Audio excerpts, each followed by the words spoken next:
The BDO World Professional Darts Championship, Night 7, as we finish off the men's quarterfinals and the women's semis. Who do you fancy here, Hogan or Williams? Could the defending champ book her spot in the final for a second straight year, or would a 16-year-old spoil the party? And in a battle of the Scots, would it be Mitchell or Waits? An epic marathon today on High Roller Radio. Yes, as we close out the first week of the championship and as night falls on the O2, we are ready and set for three more fascinating encounters. What a lineup that is, star-studded. Can't wait for that second tie. 16-year-old Beau Greaves taking on the defending champion, Makura Suzuki. A lot of people have the youngster pegged as the favorite. Paul Hogan faces Jim Williams today, tweeted everything darts. Should be a cracker, he said, although he does think Hogan has the edge based on form, and I'd have to agree with that. There he is, the crocodile, hit the stage full of confidence. He's been playing well. Question is, how would he fare against the number 2 seed, Jim Williams? He did take the first two legs of the opening set to put smiles on these fans' faces, but those smiles didn't last long. The Welshman clawed it back to level and then held in the decider for 3 on the trot and a 1-set lead. And that really did set the tone because he just carried on. Hogan began to struggle. This double 8 sealed the second set. Calm and cool as he collected his winning arrows, that made it 2-0. Williams has been poor, tweeted Aki Balboa, but Hogan has been worse. A real anticlimax. And as that tweet suggests, the rout was on. 2-0 to Williams to kick off set 3. The Penguins weren't even watching now. They were drinking. This double 16 made it ales for Wales. Williams with a 3-0 lead. And Hogan had his head down as he departed for the commercials. Came back out of the break a little better though, leading 2-1. The man in yellow found this maximum en route to the 4th set. He was on the board 3-1 now, but this next screenshot tells the story. His head down again. It was down a lot. Just not his day. Williams took it to 4-1 and then closed it out for an easy 5-1 victory. The crocodile lost his teeth today. He was never really in it. Williams admitted it was nervy. A big game for both of us, he said. It was a dogfight. There's our next pairing, Beau Greaves, who just turned 16 yesterday, taking on defending champ Miracle Makura Suzuki. Can the youngster handle the occasion? The pundits say yes. Beyond her years, they say. Question is, can she KO the champ in a world championship semifinal? She will, said Dell confidently.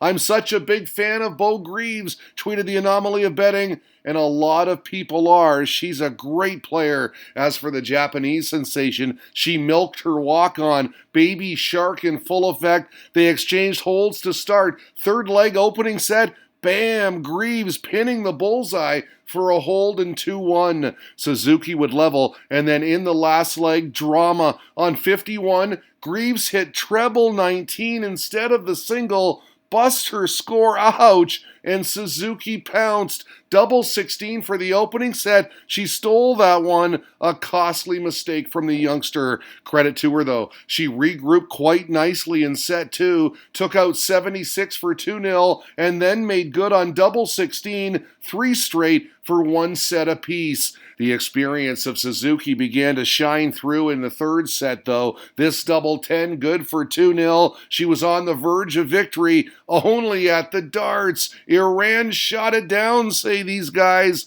all decked out in Friday night attire.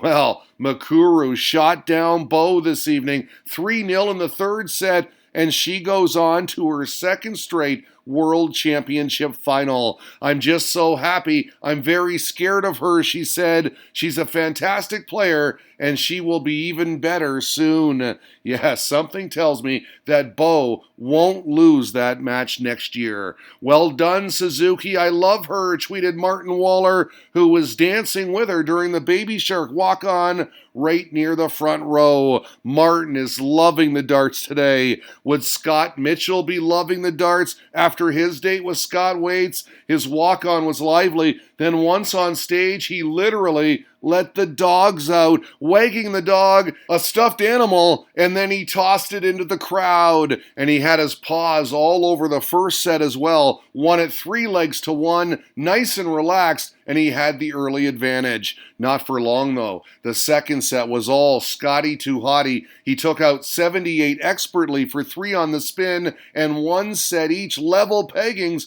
We got the fist pump. Waits got the jump in set 3-2. Double 7 for a break in leg 3, and that was all he needed to go up 2-1. Mitchell left chatting with the referee about something at the interval. Whatever it was, it did not affect his arrows. He scored a nice 180 here at 1-1 set 4 en route to double 10. That was a pivotal break of throw because he'd go on to level things at 2-2. Fifth set was all Waits. He'd punch out the 68 for 2-1, then hold for 3 on the spin and a 3-2 lead. Terrific atmosphere at the O2. The beers flowing, everybody having fun. Team Scotty Dog was having more fun, though, as the sixth set began. Their man scored a break in leg 3 for 2-1. The problem, he couldn't consolidate it, and Waits came back with a break straight away, and he was throwing for the match. But on 220, look at this. Mitchell landed the timely 180 to set up tops. What a shot that was. And then he went bang on double 10. 3 sets each now. We got the finger point. A real classic brewing. Epic match, epic crowd. This is what I remember, said Support PDC, from the many years we went to the BDO World Championship. A good-spirited affair. These two good mates. Pink Power, though, was starting to take over. Mitchell won the 7th set at love and had all the momentum. So, full marks to his opponent. Waits hung in there big time, leading 2-1 in the 8th set. He'd land double 16 and then turn to his friend as if to say, "We're going the distance." And yes, they were, both smiling as they exited the stage for the commercial break. 1 set for all the marbles. "What a game this is," said Helen Chamberlain. "Great game," replied Laura Turner. Dynamite question here from M. Austin 71. Hottie or dog? Who wins? Well, Mitchell was the better player in the 9th and final set. More consistent scoring. This double 4 for the break in 2-0. Nice shot from Waits here, though. The bull finished to prolong things. He had a dart to level, but when he missed, Mitchell made no mistake on 68, took his chance on tops for game, set, match, and handshakes. 5-4 your final. He takes down an absolute thriller. "I'm just glad I had big enough kahunas to win that," he said, and big kahunas is right. "Great game," tweeted Richard Asson. "Strong character from both. A right battle." "That, my friends, was a great game," said Dermot Snooker. And yes, I think we can all agree with that. An 0-2 classic. And there you have it. What a day. The men's semis are set. The women's final as well. And we thank DJ Gandolfini for all the details. It all sets up a super Saturday. The BDO Worlds today on High Roller Radio.